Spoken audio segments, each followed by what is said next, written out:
Magandang umaga mga ka-mindset. Ito, nagbubuhos na kami. Nagbubuhusan na namin yung wall, retaining wall. Nagamit namin mixer. Bali 5 lang kami. Dalawang taga shoot, dalawang taga prepare, tapos isang operator, si boss. Akit baba siya ngayon. Tapos niya sa port B kami gagawa.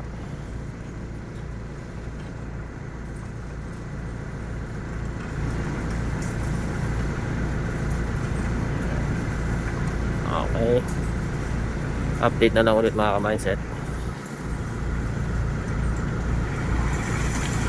Thank you.